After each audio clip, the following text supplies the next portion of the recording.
Manu, oui. On a quand même vécu 2 soirées, la Ligue des Champions, c'est quand même un truc de fou. Bah oui, c'est pour ça. Génial. Moi, je veux pas de Super League, hein. Je sors du débat. C'est la même chose, hein, Manu, en fait. Hein. Ouais, non, mais je préfère faire ça. C'est les mêmes équipes. Hein. Oui, mais ça sera un championnat fermé, quoi. Donc, non, en fait, c'est pas du tout pareil. C'est pareil. Non, moi, je préfère ça, voilà. Oui, donc c'était quoi ta question? C'était génial. La même chose. Ma question, c'est est-ce que c'était génial? La réponse est oui. Ah oui, sincèrement, les matchs aller, les matchs retour, il y a eu du suspense, des scénarios incroyables, des rebondissements, des buts, des exploits, des cagades. Enfin, il y a eu tout, quoi, de l'émotion. Et ce soir, le tenant du titre qui a fait le meilleur match, je veux dire, clairement. Oui, je pense que quand même, oui, il y a une équipe qui est venue pour jouer limite la deuxième mi-temps comme une Ligue 2 contre une Ligue 1 en Coupe de France. C'était PSG-Metz. Non, mais c'est-à-dire que PSG-Metz au Parc des Princes. Ouais, n'empêche, la question, c'est que le Real, au bout de la 14e minute, tu marques à City, qu'est-ce que tu fais?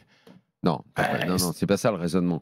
Le raisonnement au match aller, ça n'a pas été ça. Au match aller, tant qu'ils ont pu le faire, le Real a proposé autre chose qu'un bloc bas défensif. Ils ont proposé autre chose qu'un bus. Là, ce soir, c'est vrai qu'en marquant vite, l'option a ensuite été le repli. Bien sûr. Et ça a failli marcher, parce que s'il n'y a pas Rudiger qui glisse... Et la vérité, c'est que je ne sais pas, parce que c'est exactement ce que le Barça contraint a été obligé de faire hier, et ils ne savent absolument pas le faire, parce qu'ils ne sont pas formés pour ça, ils n'ont pas l'habitude de faire ça, ils ne rentrent pas dans un match pour faire ça.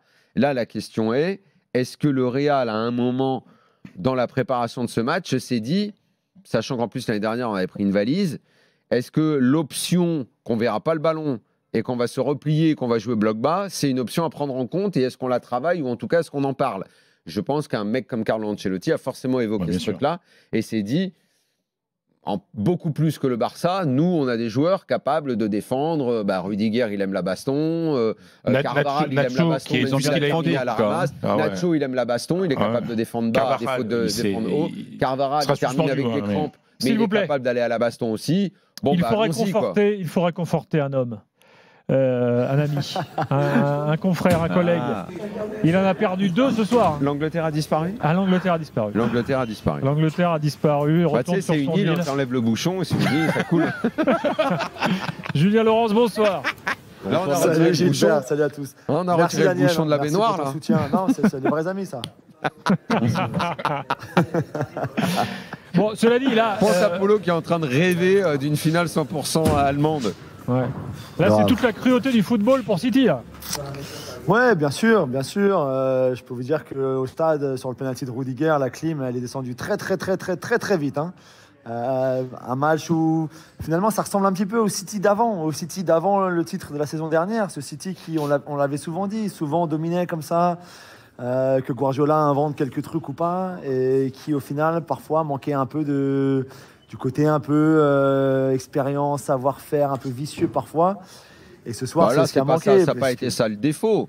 Ce soir, ça a été un mélange d'inefficacité, de tomber sur une équipe qui a remarquablement bien défendu, même s'ils ont joué un football qu'on n'est pas habitué à voir de la part du Real. Et logiquement, une équipe du standing du Real, ça ne devrait pas jouer comme ça. Mais quand tu es contraint de jouer comme ça, tu es contraint. Mais City, est-ce que tu dois mettre également sur le dos, quand tu veux jouer ce football-là, sur le dos de certains joueurs qui ne sont plus aussi forts qu'ils l'ont été? Ce soir, De Bruyne, et Dieu sait que j'adore ce joueur. Il était bon ce soir. Mais Haaland. Mais peut-être pas. Le problème, c'est Haaland. Alors, j'allais venir au dossier Haaland après. Le dossier je parlais Haaland de De Bruyne en priorité, parce que vraiment, si j'en parle avec le cœur, c'est un de mes joueurs préférés. Oui, il a été bon, mais pas aussi bon qu'il a pu être. Je trouve. Cette année, il a moins joué. Foden que j'ai pas trouvé bon dans le match, il a disparu. Sur un côté, hein. Ouais, Julien, vas-y, toi qui étais au stade.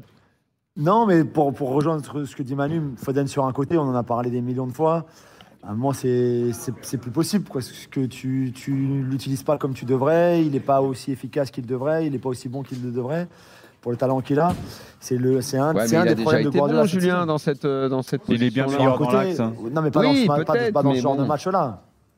Pas dans ce genre de match-là.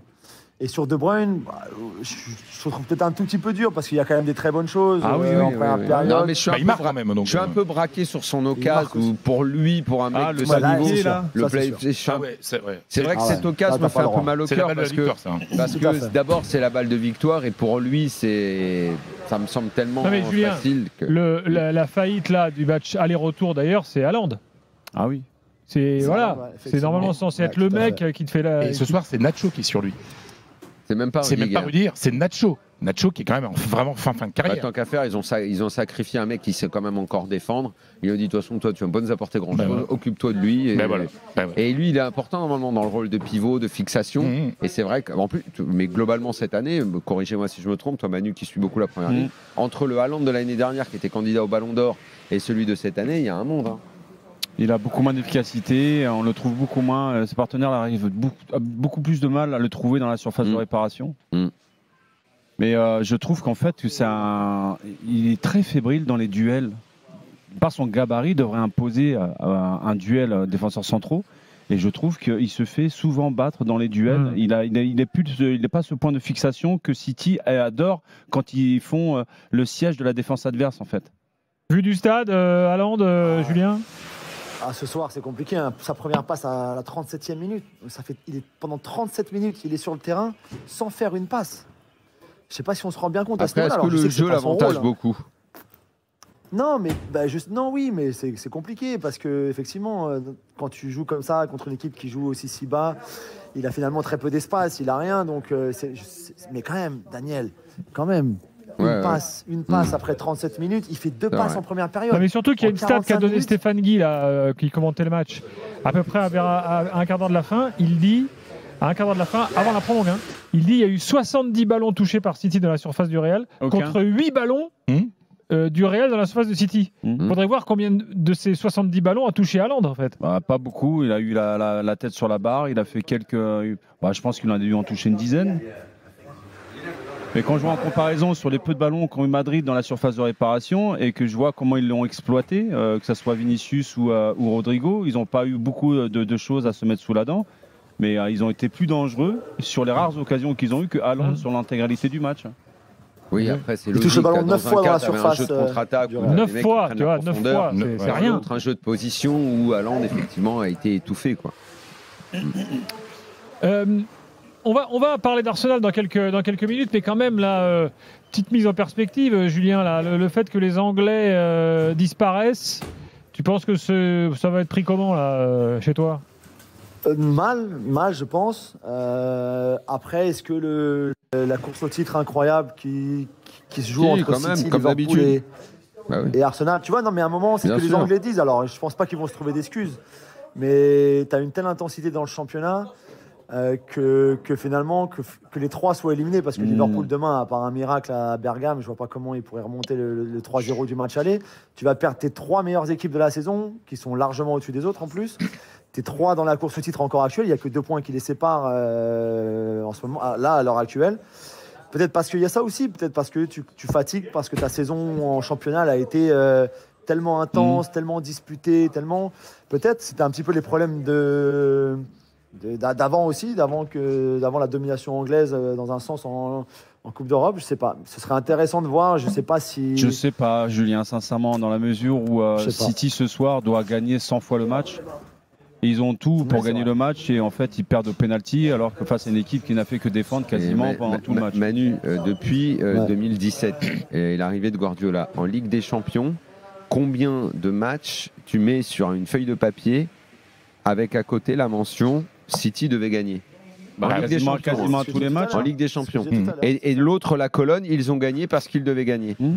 D'ailleurs, ça a soulevé le débat de jouer sur 9 pendant un moment. Tu sais que tu vas avoir une quantité de matchs que City devait gagner assez énorme. Je crois que peut-être, comme ça, de mémoire, il faudrait que je les liste tous, mais il y a celui où ils se font bastonner par Liverpool 3-0. On va dire que celui-là, il ne devait pas le gagner. Ok, on est d'accord. Cette double confrontation a été pour moi la seule où vraiment, on va dire, bon, Liverpool était intouchable.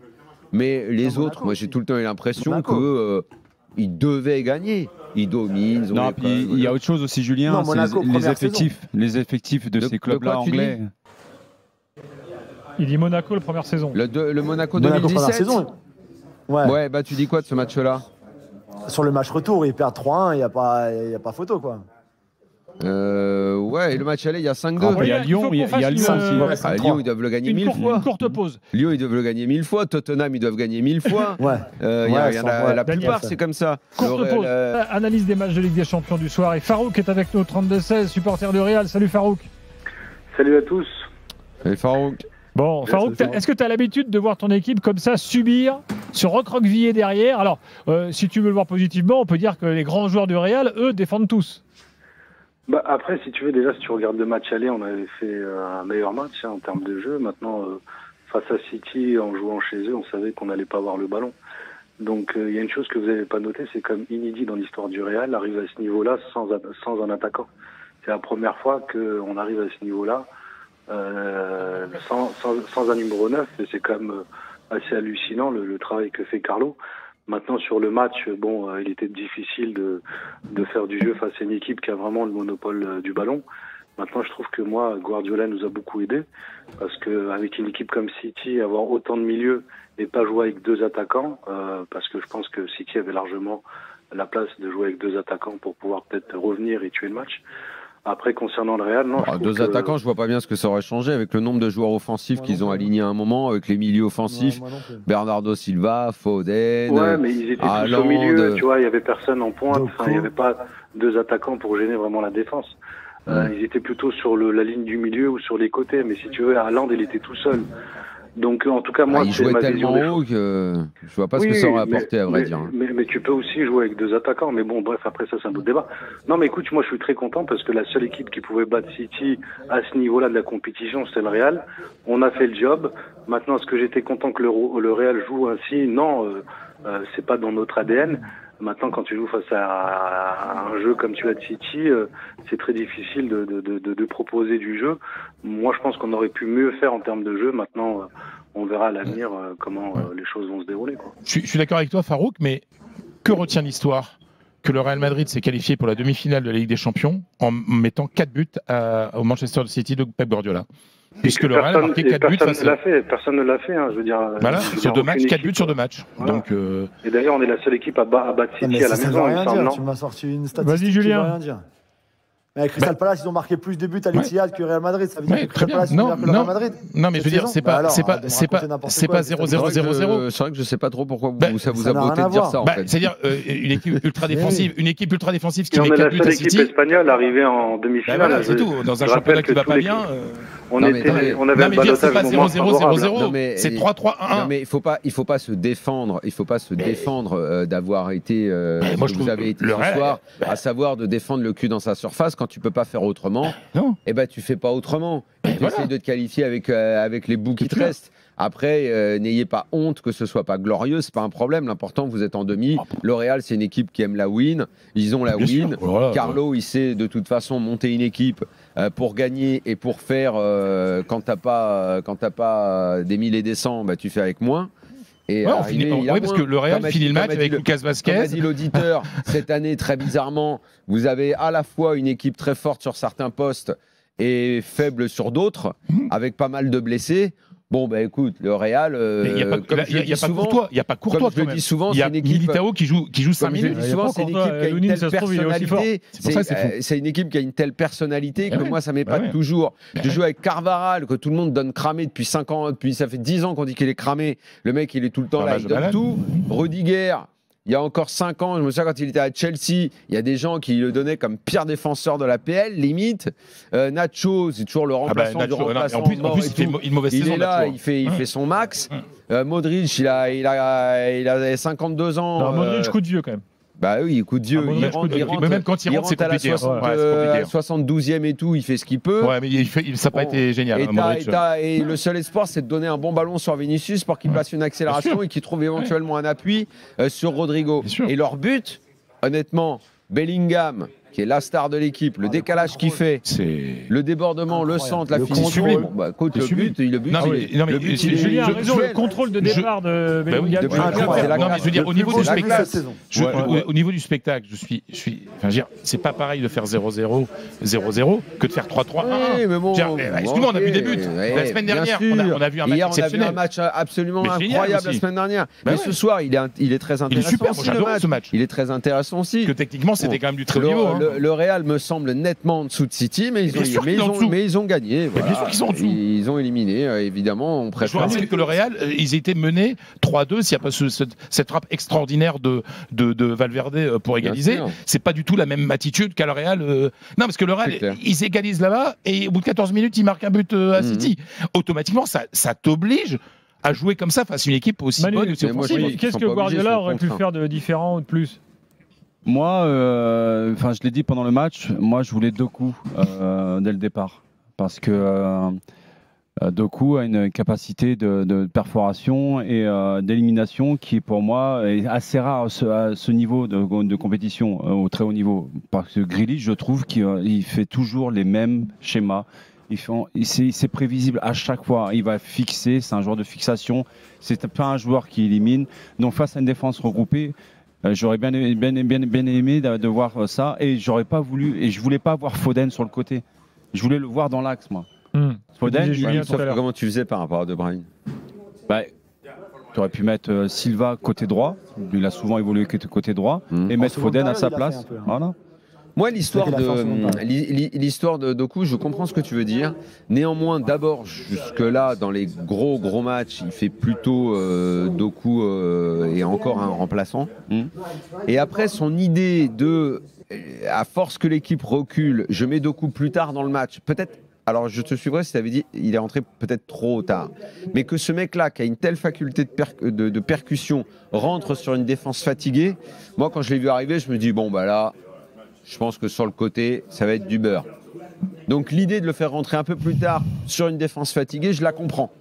Je ne sais pas, parce que moi j'ai toujours aimé les équipes de Guardiola lorsqu'il y avait justement des joueurs excentrés sur les côtés qui étaient capables de faire la différence balle au pied et d'aspirer justement des joueurs de l'axe sur les côtés pour ça pouvait bénéficier à ses partenaires.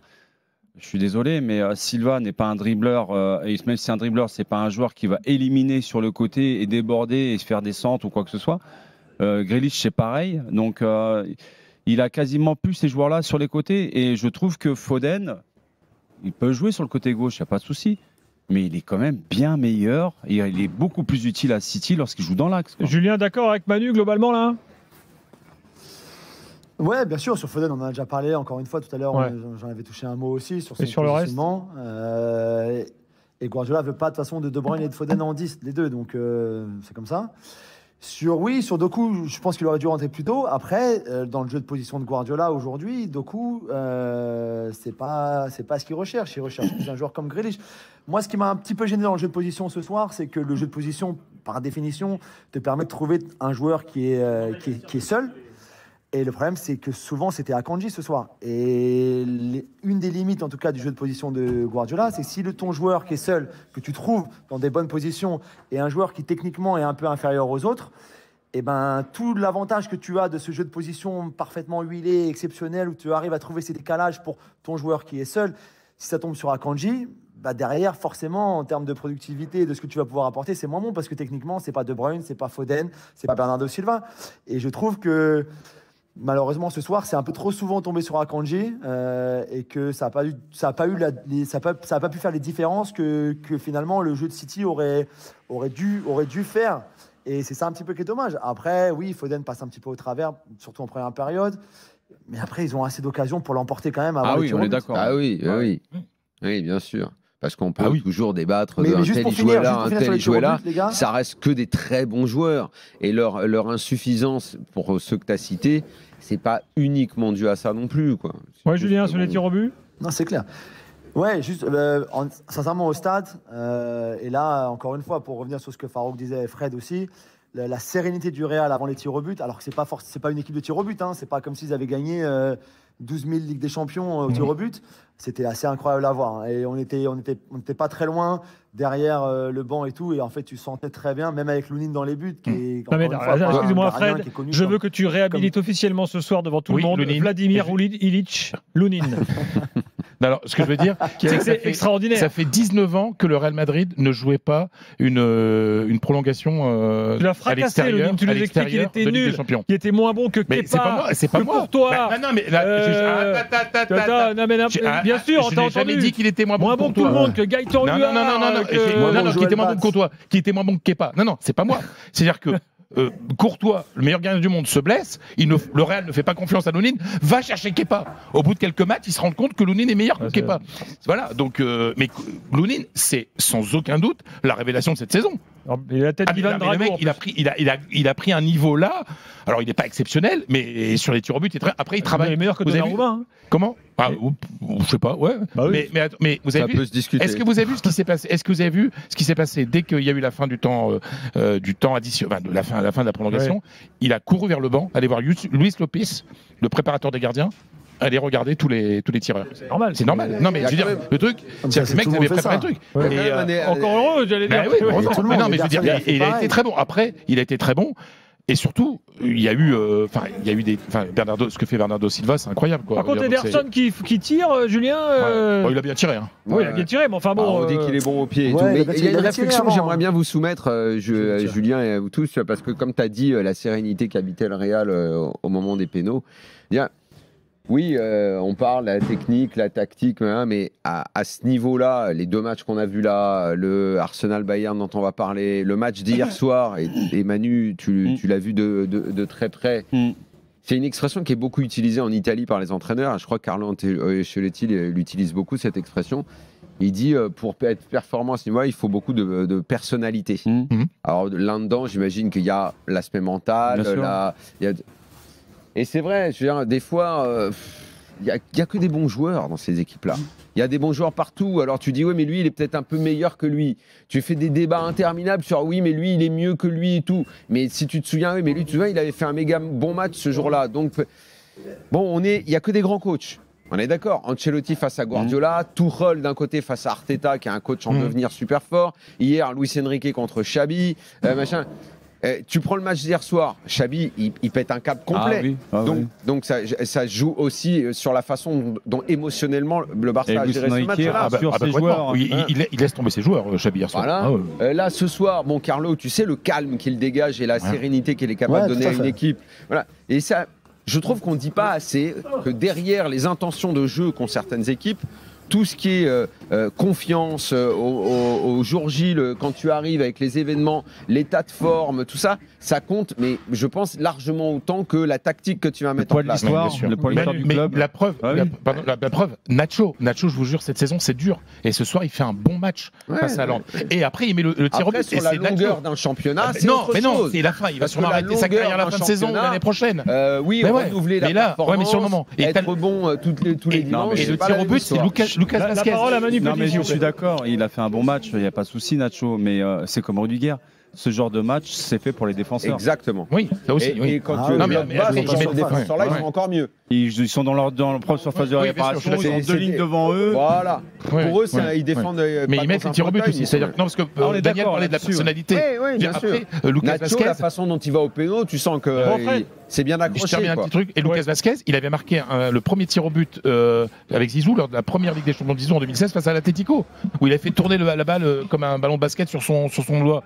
Donc il y a aussi cette expérience. Après, quand tu es au Real, que tu as accumulé tellement d'expériences de grands moments, tu les vis peut-être un petit peu mieux que les autres. Voilà, c'est ça, ça fait la différence dans des détails comme ça. Aujourd'hui, les équipes contrôlent tellement tout. Les coachs contrôlent les courses, les fréquences, la forme des uns et des autres à ce moment-là du match. Et un mec comme Guardiola, tous ces coachs-là, ils ont tellement de données. C'est même pas le foot d'il y a 10 ans où on disait, c'était mon grand truc, je disais le foot est un réducteur plutôt l'entraîneur doit réduire l'incertitude.